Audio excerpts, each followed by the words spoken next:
Alléluia. Alléluia. Alléluia. Gloire au Seigneur Jésus-Christ. Je vous salue dans le précieux et glorieux nom de Jésus. Voici l'analyse des textes du Nigeria pour le dimanche 29 avril 2018. Les textes sont Jérémie 2, de 1 à 13 et Apocalypse 2, de 1 à 7. Il s'agit ici du refroidissement du zèle ou de l'abandon du premier amour.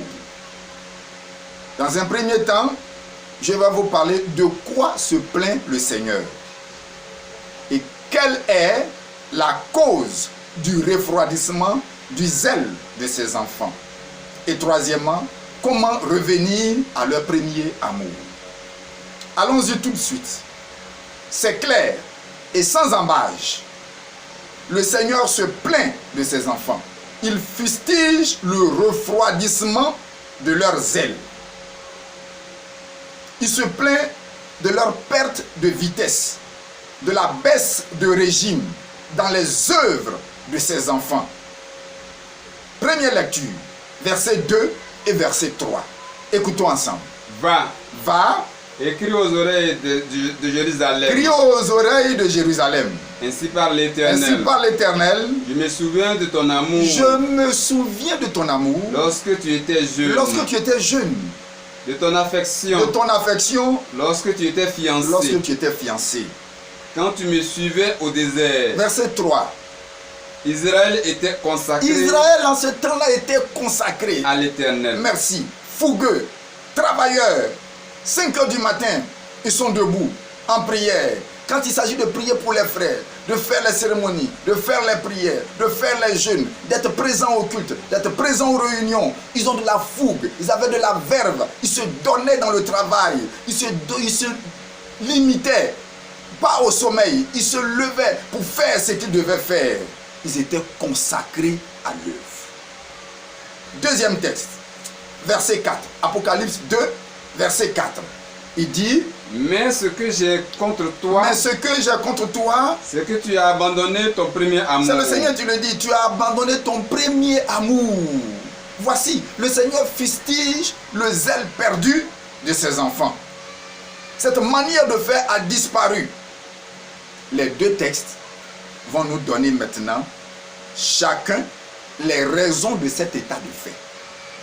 Pourquoi la fougue est tombée? Pourquoi le zèle a disparu? Écoutez, dans le deuxième texte, dans le premier texte, reprenons plutôt dans le premier texte, au verset 2, il y a des paroles clés qui ressortent. Écoute le discours. Va. Écris aux oreilles de Jérusalem. Oui. Ainsi parle l'Éternel. Oui. Je me souviens de ton amour. Je me souviens de ton amour.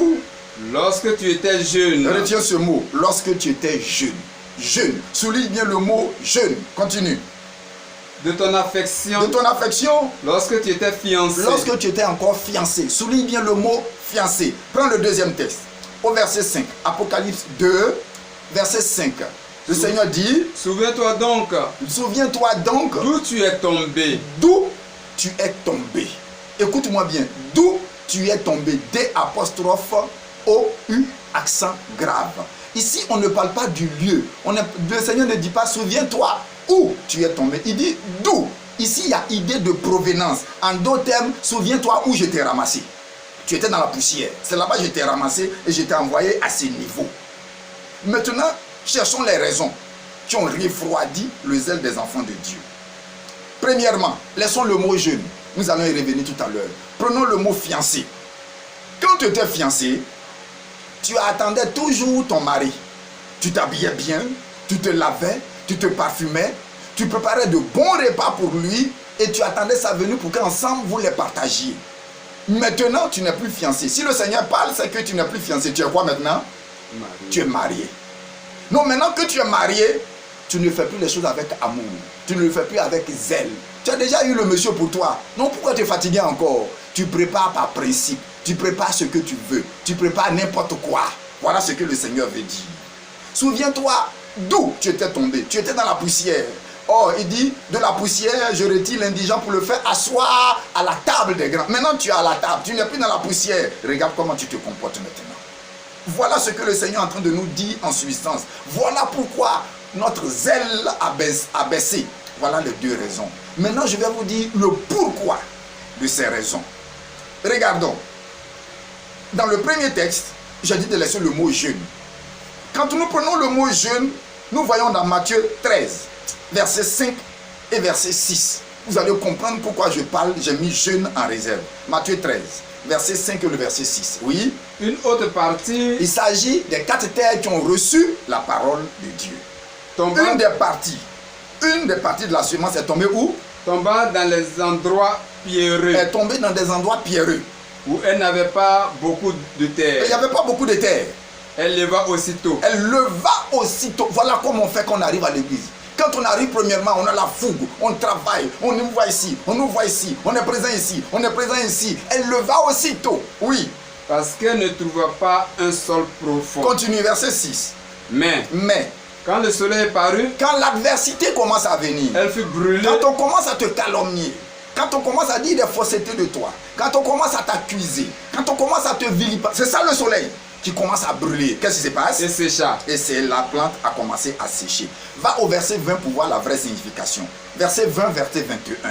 Celui qui a reçu la semence dans les endroits pierreux, la semence dans les endroits pierreux, c'est celui qui entend la parole. C'est celui qui entend la parole. Il la reçoit aussitôt avec joie. Avec joie. Fait le travail avec joie. Prie avec joie. Participe avec joie. Oui. Mais il n'a pas de racine en lui-même. Cette personne n'a pas de profondeur, n'a pas de racine, n'a pas de profondeur. Pourquoi? Parce qu'elle n'a pas eu l'enseignement adéquat à cela. Et quel enseignement cette personne devrait-elle recevoir? Cela se trouve dans Luc 14, au verset 23.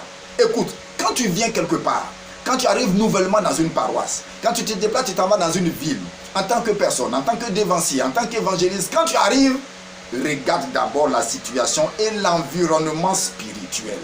Écoute ce qu'il dit. Oui, verset 23, Luc 14. Et le maître dit au serviteur, oui, va dans les chemins. Luc 14, verset 28. Verset 28.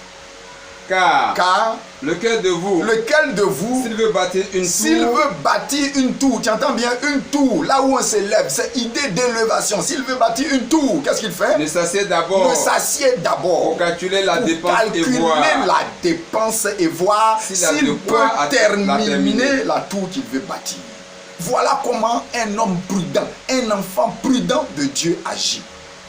Il a la verve, il vient, mais quand commencent les calomnies, quand commencent les injures, quand commencent les insultes, la personne quitte pour aller dans une autre paroisse.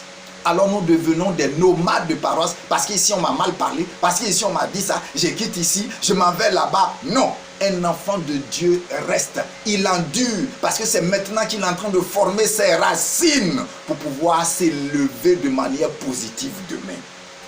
Ces jeunes sont alors immatures. Ces jeunes n'ont pas d'expérience spirituelle. Ils se basent sur leur fougue pour se lever. Mais quand vient l'adversité, ils déchantent très vite. Écoute-moi très bien. Un troisième problème est plus grave. Se trouve dans le deuxième livre, Apocalypse 2, au verset 6. Et c'est le Seigneur qui le relève et le révèle à ses enfants. Verset 6, il dit quoi? Tu as pourtant ceci. C'est que tu hais les œuvres de Nicolaïtes. C'est que tu hais les œuvres de Nicolaïtes. Œuvres que je hais. Que je hais aussi, moi le Seigneur. Écoute-moi. Ce qui refroidit le plus souvent le zèle des enfants dans l'église, c'est cela. Les œuvres de Nicolaïtes. Qu'est-ce que c'est que les œuvres de Nicolaïtes? Nicolaïte est formé de deux termes. Du mot Nicolas et du mot laïque. Nicolaïte. Nicolas est laïque. Nicolas, c'est celui qui cherche à vaincre. C'est celui qui cherche à être victorieux. C'est celui qui cherche à dominer. Il domine qui? Le peuple. L'église est remplie de plein de dévanciers, de supérieurs, d'évangélistes qui imposent leur seule volonté à toute l'église. On appelle ça les œuvres des Nicolaïtes. Ils cherchent à dominer le peuple. Chez moi ici, on ne fait pas comme ça. Chez moi ici, il n'y a pas de veillée. Chez moi ici, on ne prie pas comme ça. Chez moi, il n'y a pas de délivrance. Chez moi, mais nous sommes dans les bras du Seigneur ou nous sommes chez toi. Les œuvres des Nicolaïtes découragent la plupart de ceux à qui Dieu a donné des dons et des ministères. Bien sûr, ce doit être contrôlé. Oui, je suis d'accord que ce soit contrôlé pour voir si c'est bien fait, si on ne prend pas de l'argent, si on n'est pas en train de mentir, si on n'est pas en train de soutirer ou détourner les femmes des gens. Voilà ce que le Seigneur veut dire. Les œuvres des Nicolaïtes empêchent de travailler. Vous devez contrôler, mais vous ne devez pas imposer votre seule volonté. Voilà ce qui refroidit le zèle des enfants dans l'église. Maintenant, quelles sont les solutions que le Seigneur propose? C'est facile. Il dit dans le deuxième texte, souviens-toi. Donc rappelle-toi de comment quand tu étais déotant, quand tu étais assistant, quand tu étais leader, rappelle-toi de cela. Qu'est-ce que tu faisais? Répands-toi, demande pardon à Dieu et recommence le travail tel que tu le faisais. Maintenant que tu es devenu évangéliste, tu t'assois à la table des grands, tu ne peux plus t'abaisser à faire ce que les enfants faisaient. Jésus dit, celui qui veut être le plus grand, qu'il soit votre serviteur. C'est-à-dire qu'il se fasse encore petit. C'est en cela qu'on reconnaît le vrai adorateur et le vrai serviteur du Seigneur. Ne tuez pas le zèle dans l'église. Aidez les zèles des enfants à évoluer tout en les contrôlant positivement. Voici ce que je pourrais dire pour les deux thèmes de ce jour. Que Dieu vous bénisse, que la grâce de Dieu soit avec vous, dans le nom de notre Seigneur Jésus-Christ. Amen.